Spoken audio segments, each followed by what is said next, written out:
Zakat merupakan rukun Islam kelima yang wajib dipatuhi oleh semua umat Islam. Zakat juga dianggap sebagai satu ejen pembasmi kemiskinan kerana dengan mengeluarkan zakat, golongan asnaf yang layak menerimanya dapat menerima manfaat yang sepatutnya mereka peroleh. Namun, timbul persoalan sama ada apakah peranan institusi zakat dalam menaikkan ekonomi sebuah negara. Perkataan zakat membawa maksud mensucikan dan yang membersihkan berdasarkan surah Asy-Syams ayat 9 yang berbunyi qad aflaha man zakkaha yang bermaksud sesungguhnya berjayalah orang-orang yang mensucikan jiwanya. Perkataan zakat ini digunakan dalam istilah syariat Islam dengan makna kadar yang ditentukan untuk dikeluarkan oleh golongan yang tertentu apabila mencapai syarat-syarat yang tertentu.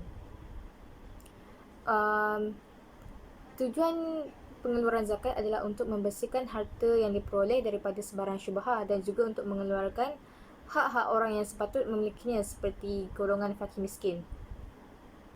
Zakat merupakan salah satu daripada rukun Islam yang wajib dipatuhi oleh umat Islam. Zakat wajib dikeluarkan oleh umat Islam seperti yang dinyatakan dalam Al-Quran pada surah Al-Baqarah ayat 43 yang berbunyi wa aqimus solah wa atuz zakah warka'u ma'ar raki'in, yang bermaksud dan dirikanlah kamu akan sembahyang dan keluarkanlah zakat dan rukuklah kamu semua secara berjemaah bersama orang yang rukuk.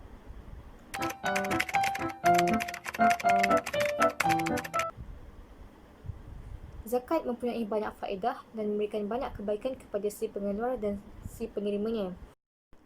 Antara faedah pengeluaran zakat ialah tabiat mengeluarkan zakat mendidik si pengeluarnya untuk bersifat pemurah dan mulia serta dapat menepuskan sifat kedekut dalam hati.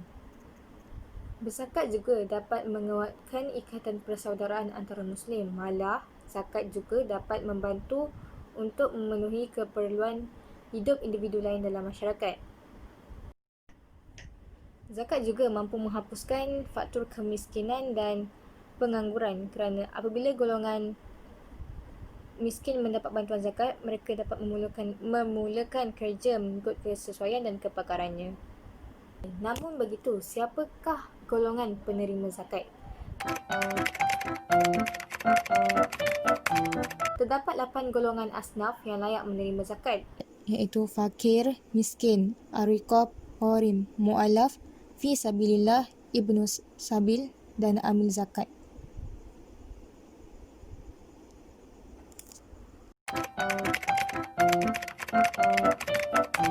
Fakir merupakan golongan yang tidak mempunyai apa-apa harta atau pekerjaan atau menerima pendapatan dari semua sumber lain dengan jumlahnya tidak sampai 50% daripada keperluan harian dan keperluan tanggungannya dan tidak sampai 50% daripada belanja hidup seseorang yang hidup sederhana dan orang-orang di bawah tanggungannya. Okey, kalau miskin pula adalah seseorang yang ada pekerjaan atau hasil usaha yang hanya memenuhi sebahagian keperluan asasinya tapi tak mencukupi untuk menanggung seluruh keperluan bawah tanggungannya. Amil pula merupakan mereka yang berhubung yang terlibat secara langsung dengan institusi zakat, sama ada individu ataupun organisasi yang bagi mengurus dan mentadbir hal-hal zakat. Kalau mu'allaf pula adalah mereka yang cenderung hatinya untuk menerima Islam namun belum kukuh keislamannya. Ar-riqab ialah golongan orang-orang yang memerdekakan orang-orang Islam daripada cengkaman perhambaan. Al-gharimin merupakan golongan yang berhutang untuk memenuhi keperluan asas bagi menampung kemaslahatan diri, keluarga dan tunggangannya dan dibenarkan oleh syarak. Okey, kalau fisabilillah ini ialah mana-mana pihak ataupun orang yang melibatkan diri dalam suatu aktiviti untuk berdakwah, untuk mendakwah Islam serta kebajikannya. Ibnu Sabil ni adalah orang yang dalam perjalanan bagi maksud-maksud yang diluluskan oleh syarak dari mana-mana negeri atau yang segera memerlukan bantuan.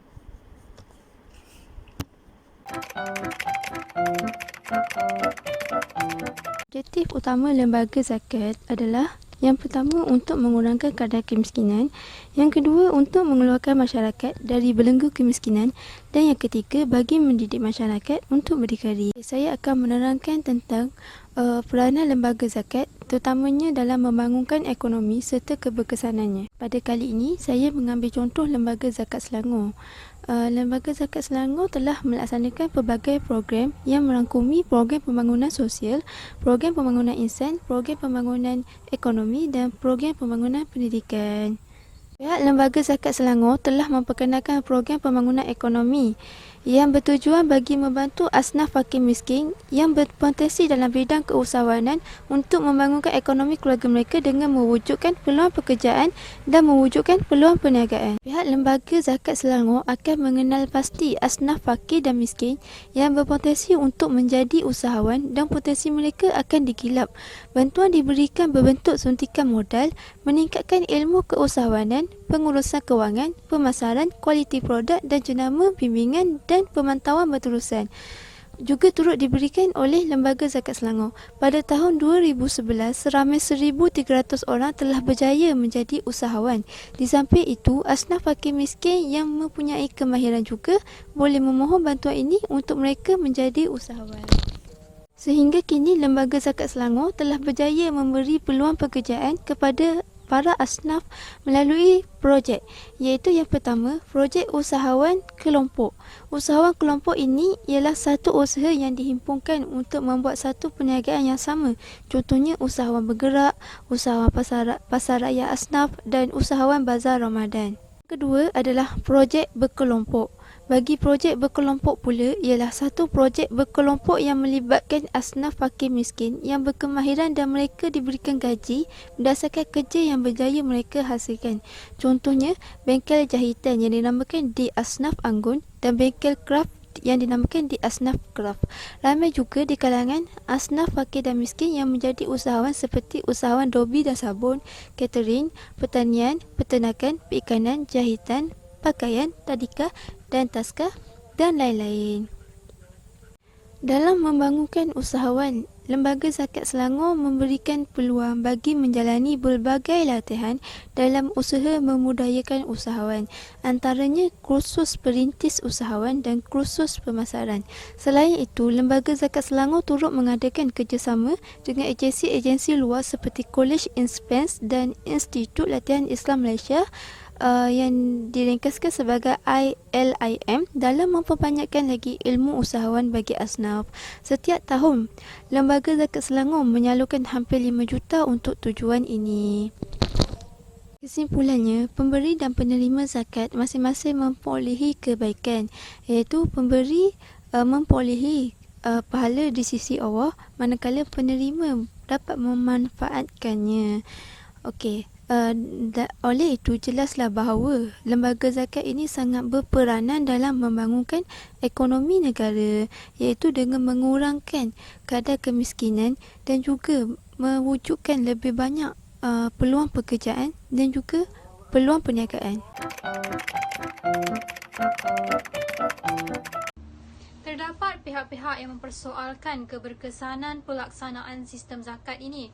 Namun, persoalan tersebut bukanlah satu pertikaian kemampuan sistem zakat dalam membasmi kemiskinan, tetapi lebih kepada ingin mengetahui sejauh mana ia dapat membantu golongan miskin dan asnaf dan sejauh mana ia benar-benar berkesan.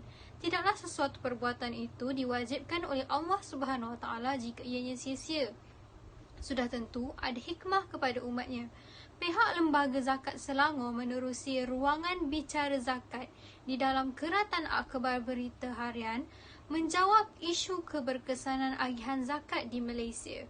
Pihak mereka menyatakan bahawa usaha memperkasakan agihan zakat dilakukan dari semasa ke semasa. Hal ini dapat dilihat dengan menilai inisiatif Lembaga Zakat Selangor yang pelbagai dari hari ke hari dalam membantu golongan fakir dan miskin. Agihan zakat telah dimantapkan dengan program-program seperti program pembangunan pendidikan di mana asnaf zakat dibantu sejak anak-anak mereka memulakan prasekolah sehingga ke pengajian universiti. Bagi program pembangunan sosial pula, pihak lembaga zakat membantu melengkapi keperluan hidup seharian para asnaf seperti bantuan sara bulanan bagi bantuan pemilikan rumah. Selain itu, program pembangunan ekonomi turut diperkasakan di mana bantuan modal perniagaan disediakan bagi membantu para asnaf menjalankan perniagaan dan turut disediakan pelbagai kursus kemahiran bagi mendidik para asnaf mencari alternatif menyara kehidupan mereka. Program pembangunan insan dan pembangunan institusi agama turut diberikan tumpuan di mana para asnaf juga diperkasakan dengan ilmu dan amal ibadah menerusi model pembangunan insan seperti program tahsinul ibadah dan tahsinul qiraah. Bagi golongan yang bukan dikategorikan sebagai miskin dan fakir, mereka turut dibantu berdasarkan keperluan semasa, misalnya kos rawatan perubatan dan sebagainya. Apa jua pelaksanaan dan tindakan lembaga zakat, semuanya bermatlamatkan dan bertujuan untuk menyediakan ruang kehidupan yang lebih baik kepada asnaf zakat dan kepada umat Islam itu sendiri. Ianya sesuai dengan roh dan gagasan zakat seperti yang dinyatakan oleh Said Sabiq, iaitu bantuan zakat itu hendaklah memenuhi keperluan asnaf zakat. Pengaplikasian internet secara meluas merupakan teras kepada revolusi industri 4.0. Pendekatan yang pesat terhadap pembinaan teknologi realiti maya tanpa banyak menggunakan tenaga manusia pastinya memberikan kesan terhadap pelbagai aspek. Revolusi ini adalah sesuatu yang amat berlainan sekali dengan jangkaan dan imajinasi kita sebelum ini. Ini kerana penduduk dunia akan hidup, berkomunikasi, bekerja, berniaga dalam suasana yang berbeza, termasuklah dari segi struktur pentadbiran dan pergerakan manusia. 1/3 daripada penduduk dunia menggunakan media sosial dalam pelbagai perkara, termasuklah dalam perkara yang berkaitan dengan ibadah, khususnya seperti zakat. Oleh yang demikian, pastinya cabaran-cabaran baharu kepada lembaga zakat wujud berdasarkan perubahan semasa seiring dengan perkembangan teknologi seperti berikut. Akses kepada media sosial dan pengiklanan digital. Oleh kerana penggunaan internet yang meluas, terutamanya sosial media dalam kalangan generasi muda dan masyarakat, maka seharusnya lembaga zakat juga perlu mahir dan kreatif dengan perkembangan budaya semasa ini. Bagi mendapatkan perkhidmatan yang berkualiti, inovasi pada setiap aspek dalam perkhidmatan amatlah diperlukan. Ini bermakna setiap idea baharu yang diperkenalkan haruslah mengikut peredaran semasa tanpa membelakangkan sesuatu matlamat asal perkhidmatan itu tersebut. Pelbagai bentuk inovasi dapat dijalankan, termasuklah pengenalan teknologi baharu, perubahan prosedur yang boleh menjimatkan tenaga, masa dan kos, dan dengan itu meningkatkan penghasilan sesuatu kerja dengan lebih proaktif. Pengaplikasian media sosial dalam pengurusan zakat secara tidak langsung berupaya mengurangkan kos pengurusan, misalnya pengiklanan digital serta sebaran berkaitan pungutan dan agihan zakat, misalnya di jaringan-jaringan terkemuka seperti Facebook, Twitter, Instagram dan sebagainya. Oleh itu, penjimatan dapat dilakukan oleh institusi zakat kerana penyebaran secara meluas mengenai pengurusan zakat tidak melibatkan kos yang tinggi. Berbanding dengan pengiklanan secara biasa di akhbar atau siaran televisyen dan radio yang melibatkan kos yang besar. Seiring dengan perkembangan digital tersebut, lembaga zakat negeri juga bertindak secara proaktif dalam mendepani pengaruh media sosial dan revolusi digital ini. Warga kerja di lembaga zakat diberikan pelbagai kursus dan bengkel seperti pengurusan media sosial dalam kalangan kaki tangan serta memperkenalkan beberapa rangkaian digital seperti saluran zakat TV menerusi laman seseorang YouTube dan Instagram. Dengan kepesatan teknologi maklumat pada masa kini, bidang kewangan khususnya perbankan atas talian juga tidak terkecuali menerima tempias daripada revolusi ini. Kini, masyarakat tidak lagi membawa wang kertas yang banyak bagi urusan pelbagai transaksi, namun hanya menggunakan e-payment sama ada melalui kad kredit, kad debit, pelbagai medium aplikasi bayaran e-payment dan perbankan atas talian. Institusi zakat juga perlu kehadapan agar tidak ketinggalan dalam perencanaan ekonomi yang secara tidak langsung akan membawa manfaat kepada umat Islam, khususnya para asnaf yang memperoleh bantuan hasil penjanaan dana zakat tersebut. Justeru dalam mencapai matlamat, institusi zakat harus berusaha keras dan proaktif dalam memperkasakan kutipan zakat dengan memanfaatkan teknologi kewangan selagi mana ia tidak melanggar batasan syarak. Maka, kepakaran dalam bidang ICT, perakaunan, ekonomi, perbankan internet serta kewangan Islam haruslah dimiliki oleh para pegawai di institusi zakat agar kepakaran mereka dapat dimanfaatkan bagi memperoleh matlamat kutipan zakat yang ditetapkan. Gejala tular dalam kalangan masyarakat merupakan suatu lagi isu yang perlu didepani bersama-sama.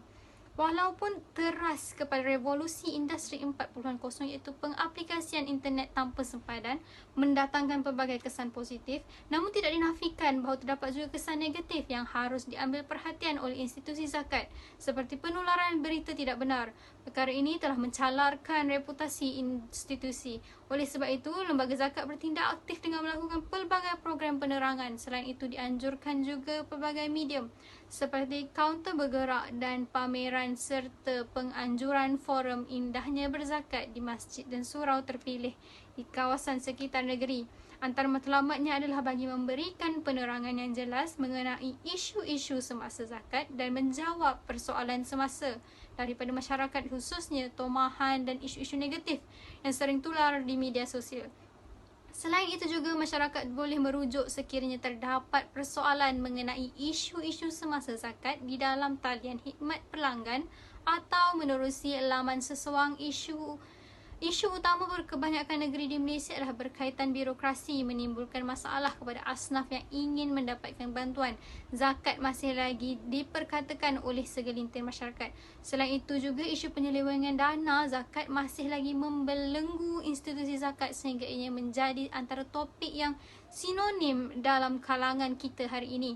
Justeru diharapkan dengan adanya program-program berbentuk penerangan kepada masyarakat mengenai isu semasa tentang zakat dapat menimbulkan keyakinan dan kepercayaan mereka terhadap institusi zakat itu sendiri. Cabaran yang perlu ditempuhi oleh institusi zakat dalam mendepani revolusi perindustrian 4.0 adalah perlu berpengetahuan luas dan mahir dalam teknologi kewangan berasaskan dalam talian. Akhir sekali, institusi zakat juga hendaklah peka dalam menangkis serangan terhadap institusi zakat itu sendiri melalui sebaran berita negatif, terutamanya mengenai agihan zakat yang tular di media sosial. Kesimpulannya adalah satu kewajipan kepada umat Islam untuk membayar zakat, dan kerana itu mereka mempunyai hak untuk mengetahui tentang keberkesanan dan agihan zakat kepada golongan asnaf, khususnya kepada golongan fakir miskin, bagi memastikan pembayaran zakat yang dibuat tidak disisihkan. Bagi memastikan perkara ini seimbang, pihak berkuasa perlu memberi perhatian kepada persoalan-persoalan tentang keberkesanan dan ketelusan dalam mengagihkan zakat kepada asnaf zakat. Umat Islam umumnya hendaklah amanah dalam menjalani tanggungjawab sebagai umat Islam yang baik dan memenuhi salah satu rukun Islam yang wajib, iaitu membayar zakat. Umat Islam perlulah menyalurkan zakat mereka kepada institusi zakat agar usaha pemerkasaan asnaf zakat dapat dijalankan dengan baik. Selain itu, umat Islam juga berhak memantau perjalanan institusi zakat bagi memastikan ketelusan dan keberkesanan institusi zakat dalam melaksanakan tugas mereka. Pengurusan agihan wang zakat perlu dilaksanakan dengan berkesan agar tidak menimbulkan ketidakpuashatian dalam kalangan pembayar zakat. Sekiranya berlaku sedemikian, ianya akan menyebabkan ada dalam kalangan pembayar zakat memilih untuk membayar zakat terus kepada golongan asnaf tanpa melalui pejabat zakat. Hal ini akan lebih menyebabkan kepincangan dalam masyarakat kerana ketidakselarasan pembayaran zakat. Lembaga zakat juga disarankan mempertingkatkan perkhidmatan yang diberikan kepada penerima zakat seperti penggunaan teknologi yang lebih canggih dan penggunaan laman seseorang dengan lebih efektif. Hal ini secara tidak langsung akan meningkatkan kembali kepercayaan masyarakat terhadap lembaga pengurusan zakat daripada terus dilihat lemah dalam menguruskan pembahagian dan pengagihan zakat.